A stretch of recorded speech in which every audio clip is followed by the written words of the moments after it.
ఓట్ల చోరీ గురించి వార్డు మెంబర్గా కూడా గెలవని వాళ్ళకి ఏం తెలుస్తుందంటూ పీసీసీ చీఫ్ కేంద్ర మంత్రి బండి సంజయ్ సెటైర్లు వేశారు. కరీంనగర్ పార్లమెంటు పరిధిలో ఒక ఇంట్లో 20 నుంచి 30 ఓట్లు ఎలా వచ్చాయని అడిగితే బండి సంజయ్ నుంచి జవాబే లేదని కాంగ్రెస్ ఎమ్మెల్యే ఆది శ్రీనివాస్ విమర్శించారు. ఓట్ల చోరీ గురించి దొంగోట్లతో గెలుచుడో ఓడిపోవడో దాని గురించి ఎవరు తెలుస్తుంది? కనీసం ఒక్కసారైనా వార్డు మెంబర్ గెలిచడో తెలుస్తుంది. 35 సంవత్సరాల నుంచి నేను కంటిన్యూస్గా ప్రజాప్రతినిధి.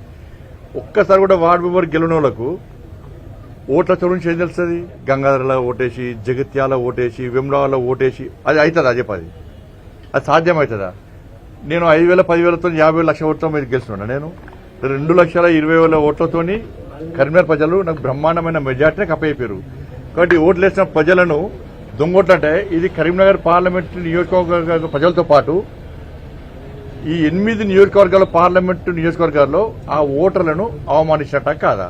ఓటు చోరీ జరిగిందని దేశ ప్రజలందరూ కూడా విశ్వసిస్తున్న సందర్భంలో కరీంనగర్లో కూడా మీరు పార్లమెంట్ మెంబర్ గా ఉన్నటువంటి ఒక ఇంట్లో ఒక గుడిసెలో 21 ఓట్లున్నాయని చెప్పేటువంటి క్రమంలో వాటికి వివరణ ఇవ్వాల్సింది పోయి బీసీ బిడ్డ అయినటువంటి మహేష్ కుమార్ గౌడ్ గారిని విమర్శించేటువంటి కార్యక్రమం చేయడం, వారి దిష్టిబొమ్మను దగ్ధ చేసే కార్యక్రమం చేపట్టే సందర్భంలో మా నాయకత్వం కూడా మీ దిష్టిబొమ్మను దగ్ధ చేసే కార్యక్రమం మొదలు పెడుతున్న తరుణంలో ఓ ఘర్షణాత్మకమైనటువంటి వాతావరణం తెరలేపింది మీరు కాదని అడుగుతాం.